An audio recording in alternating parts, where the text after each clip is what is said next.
it doesn't necessarily mean that all of their ideas are going to be good and are going to work. So it took a while for there to start to be some more cynicism and skepticism. I don't know about foreign influences. It's a lot of it's just kind of inevitable, isn't it? It's the same as in our own countries. The one thing I suppose I would say is that all the research I've done, all the places I've been, often people will be nostalgic for something. Especially in the countryside, it's nostalgic for food. So in the old days, you could just go down to the nearest rice field or the nearest little stream and get a fish that was like this. And whereas now, if you go out looking for fish, you probably have to come back with fish like this, and it's kind of humiliating, and it's not as good. And there used to be more trees before, and it was more shaded, and now all the trees have been cut down. So things like this. So you always ask the question: was it better then? Would you like to go back in time to how it was then? And the answer is always no. It's more sabai now. It's happier now. We've got televisions, we've got medicine in the village. It doesn't take as long to get to the town. So yes, there's all sorts of things happening, and there's lots of things that people have different opinions on. But it's difficult to say of anything that's specifically detrimental. Question. It's almost the sort of thing. You compare social enterprise and management models to the present day. What is the biggest difference in the challenges? So I have some similarities to last one. Okay, so John's asking about the comparison between social enterprise then and social enterprise now. And as I say, for me, it was just a way to get some money for the students so they could stay doing what they're doing. It was a fairly obvious thing to do, and there wasn't much competition. I didn't have to be a brilliant entrepreneur to make that work. There was a huge demand. There was a fairly small supply, and I had access to the small supply. So really, it was very easy. I think for people who are trying to do something like that now, especially in the tourist industry, the tourist industry is quite competitive. People are always finding ways to drive down costs, and also finding ways to market something. So people are good at creating the appearance of something.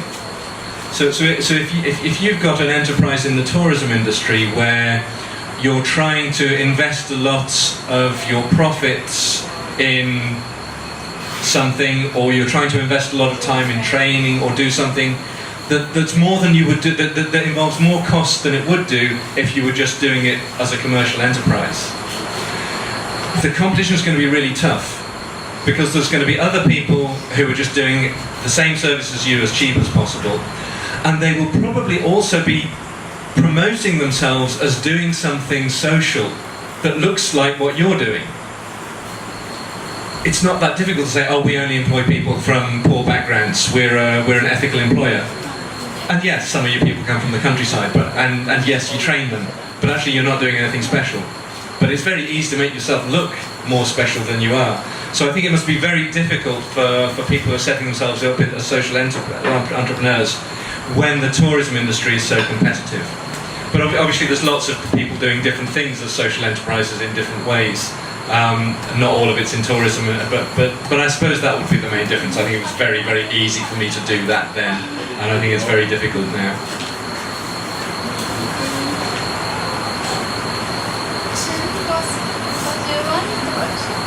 Go ahead, Martin. Just the question, like you said, your PhD, you were making research, like how the tourism would, like what the benefit of the tourism in the outside Siem Reap is. Okay, well, what is it? Okay, yeah, so actually my PhD research was something else. My PhD research was looking at forestry and land titling and what happens when the development industry tries to influence property rights in Cambodia. So that was something different. But then the more recent project was, exactly as you say, looking at what's the relationship between the tourism boom and rural livelihoods in rural Siem Reap. And it is kind of I lived in Siem Reap 1994, 1995, and then Siem Reap was kind of like a large village. There might have been a couple of hotels with air conditioning when I arrived, and there were some guest houses, and there were a few tourists, but not many. Like there was a tourist killed on the road to Bantisrei. The road to Bantisrei was sometimes open and sometimes closed because of security. Nobody had been to Kalen, and certainly not been to Kalen as a tourist. So it was a very different place then, and Siem Reap town kind of felt rural. So Siem Reap town has been completely transformed. If you look at the national economy, alongside the garment industry, then the tourism industry is what's driving economic growth in the country. So incredible difference there. The countryside has changed, but the countryside in Siem Reap hasn't changed more than the countryside in other provinces. Siem Reap still, despite being the host to this incredible driver of economic growth, is still one of the poorest provinces in the country. So when I've done my research, I chose 3 villages: one in Pork district, one in Bantisrei district, one in Sotnikum district.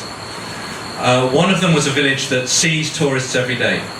It was Kna Sandei, where the landmine museum is, and which has got foreigners living in it, and then another village in a village called Dun On in Pork district. They're quite close to the temples, but there's no tourist attraction there. They've occasionally seen tourists, but that's either because a guide has taken them there to see a village, or because they got lost going to the next village along, which has got an orphanage. So most people in that village haven't seen a tourist. And then the other village in Sotnikum, there's no tourists there at all, and never has been. In all of those villages, you have some people who come to work in Siem Reap. And I can't remember the figures, but it's maybe between 5 and 10% of the people in the village have got work in Siem Reap. In 2 of those 3 villages, there's far more people working in Thailand than there are in Siem Reap. And basically, you can earn more money as an informal worker at the bottom of the chain in Thailand than you can as an unskilled worker in Siem Reap. So when I was doing the research, there were people who were kind of getting $80 or $90 a month to get a job in Siem Reap. I met who run businesses, whether it's hotel businesses or there's a sausage factory that I know and a candle factory that I know.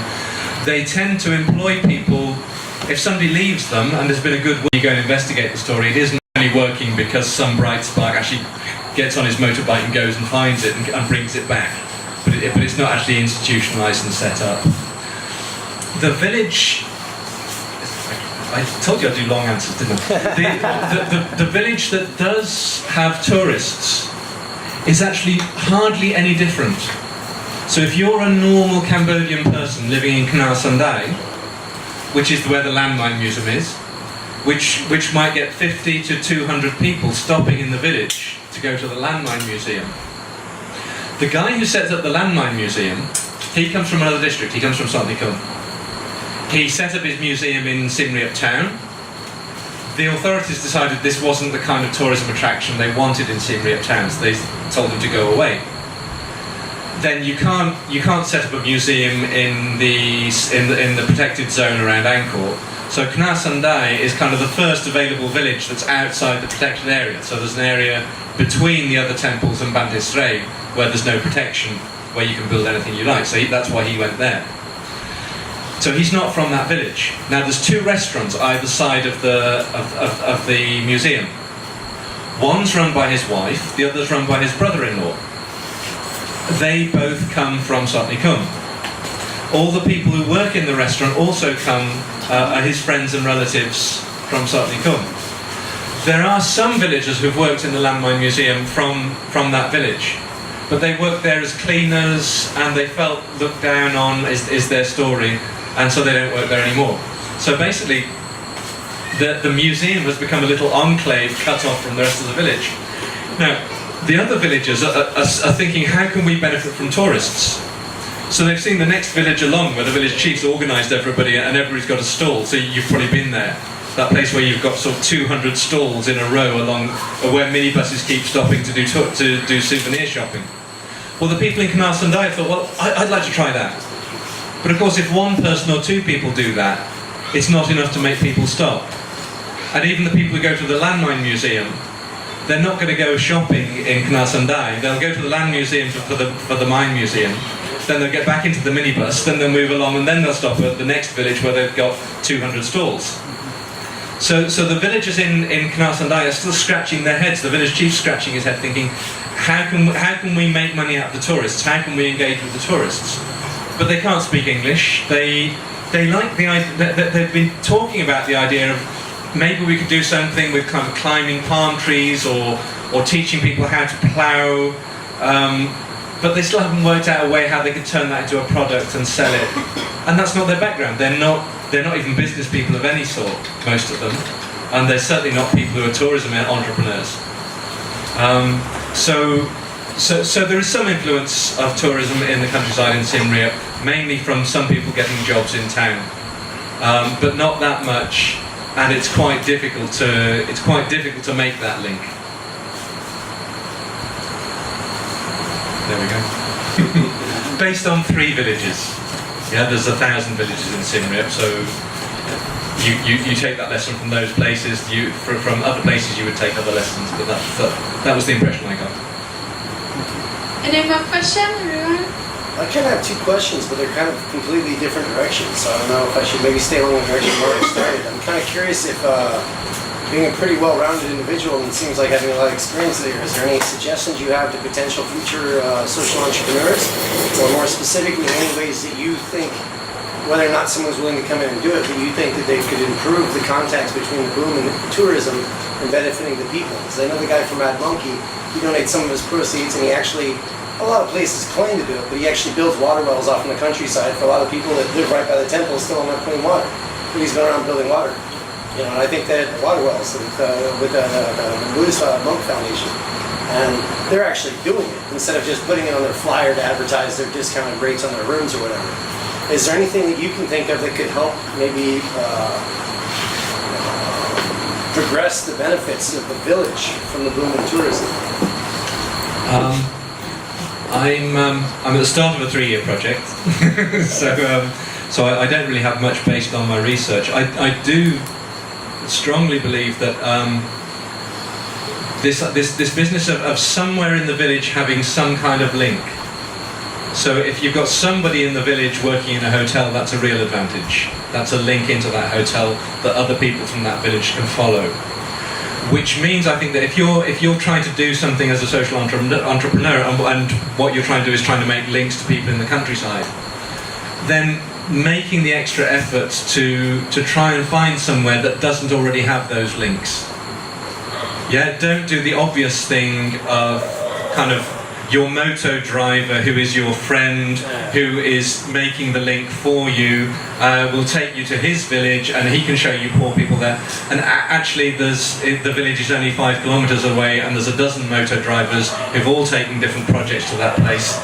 So you know, go to Chi Kreng, go to Kralang or Sresanam, go a little bit further and find somewhere that doesn't yet have those links. Would be one way that you could be more confident that there's real value in what you're doing. But I wouldn't have any immediate ideas beyond that. Listen, especially if you're a foreigner, spend a lot of time listening to the people you're working with. But that, I think everybody knows that. Thank you. Any more questions? That's the last one. Other one. There's one here. Go ahead. I'll change yours. So I'm interested, when you've been here all this while, how do you see the impact of NGOs? Because it seems that Cambodia has a high density of NGOs here. So what's the impact on people in Cambodia? Is it a positive impact, or actually it hasn't been that much of a good impact?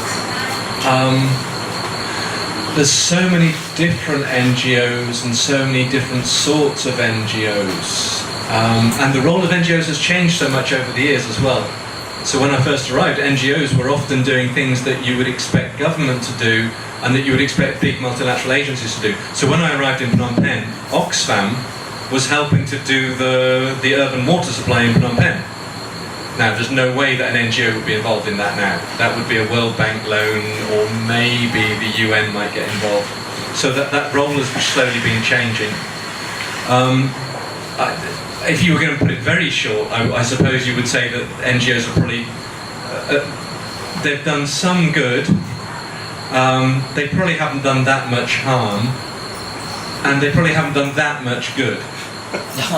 So, and I think a lot of my work has been evaluating NGO projects, and it's, if you imagine you're sitting in the NGO office, and you've probably got a specialisation. You might be the pig health NGO. So what you're good at is vaccinating pigs, is teaching people how to do pig nutrition. You've probably even got a picture of a pig on the side of your white truck. When you go to the village and talk to people, how's life, what's it like here, what are your big problems? They've seen what's on the side of your truck. They know you don't know anything about land or wells or education, so they will talk to you about pigs, and you will have the impression that the most important thing for these people is pigs. And in fact, even though pigs might not be at all important, you're probably going to try and say to this organisation, look, pigs really are important, because you want them to keep coming back, because you think, well, you never know what might happen next. Maybe they'll get even more rich, maybe they'll get a new program. So you'll keep them involved and you'll keep telling them how important they are. So as somebody working inside an NGO, it's very, very easy, very natural to have the impression that what you're doing is really making a big difference, because everybody will tell you that. I've had some horrible experiences where I've actually gone out, stayed in villages, learnt what the situation is, put the NGO work in perspective. And it's fine, it isn't doing any damage, but it's not making much difference.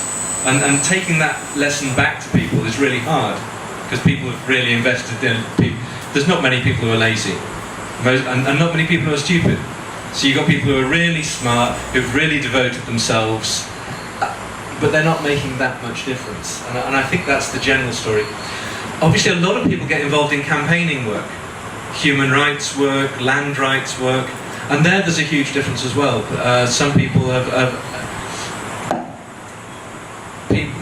and that's very difficult to evaluate, because obviously there's a lot of risk involved in that. People have been killed, people can get killed, and sometimes I feel that people do fantastic work, and sometimes I feel that they put other people at risk without putting themselves at risk. And without realising that it's the same as I was saying before about the foreigners with the credit. It's also, you have a feeling because you're working with foreigners, you're bulletproof. You know, there hasn't been an Alex killed yet.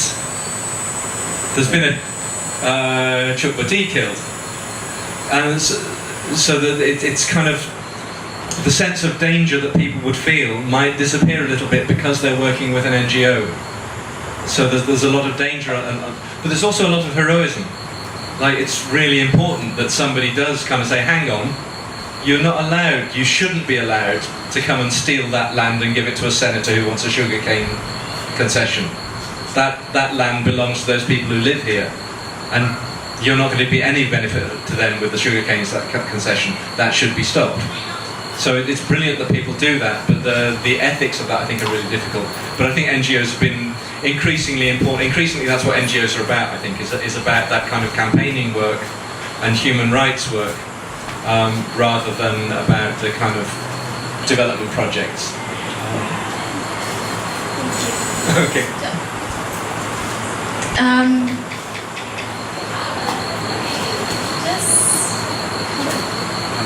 After you looking back to the last 25 years, what do you see for Cambodia for the next maybe 3 to 5 years? It's interesting, isn't it? Cambodia was very clearly a post-conflict country in 1991. and continued to be partly a conflict country. So the United Nations came from 1992 to 1994 and they left. They hadn't solved the conflict. The Khmer Rouge was still out in the forests. If you were in Siem Reap in 1994, you were still scared. Especially if you weren't living in Siem Reap town or at the temples.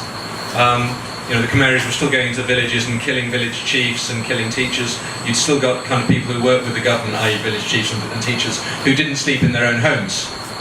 They slept in other people's gardens, or they slept in other people's houses, or they slept with a relative on the main road away from the village.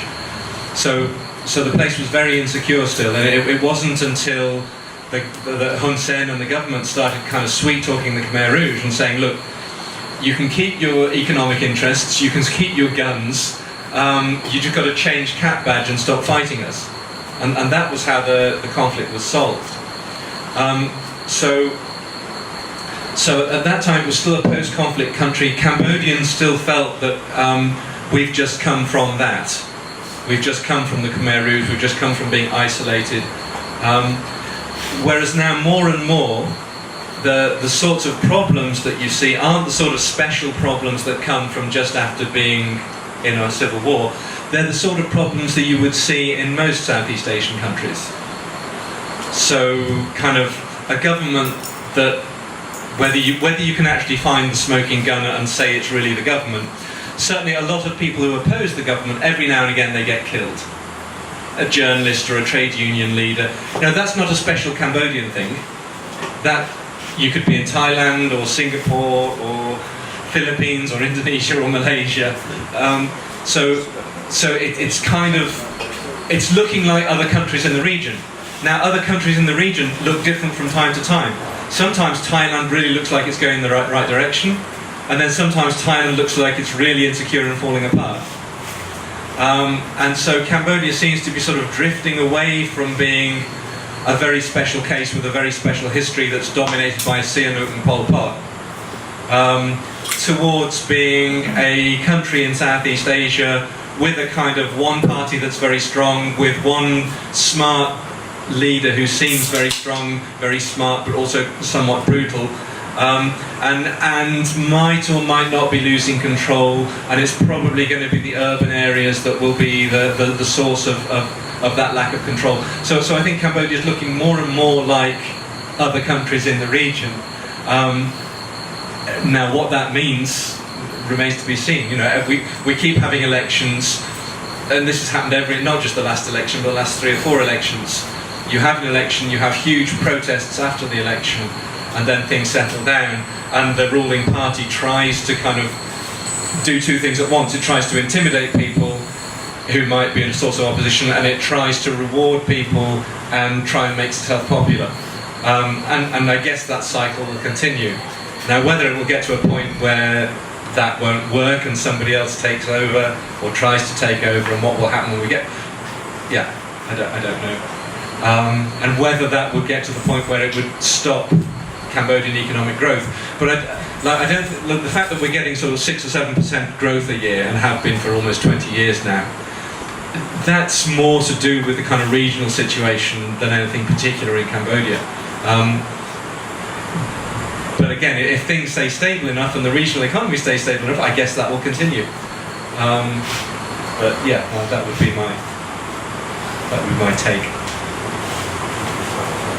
Thank you very much. Any more questions? បាទចង់សួរសំណួរនៅភាសាខ្មែរក៏បានដែរអត់អីទេយើងអាចបកប្រែទៅអង់គ្លេសដែរ If there's no more question, I think if you have your, question Lara, of course you can talk to him directly, but if you have now, you can raise your hand up. If not, I think I might close the talk tonight. Alright? Okay. Thank you very much, Robin, for a very interesting story and tell a lot of things which is I personally Cambodian still miss out a lot of those stories. When I grow up, I don't believe, right? Of course, but anyway, we learn something new today, and thank you very much everyone for coming. And I don't know if we have for next week, I don't know yet, but keep follow up Hubtalk, you might know. And then thank you and see you next week. Enjoy your weekend. Thank you, Robin.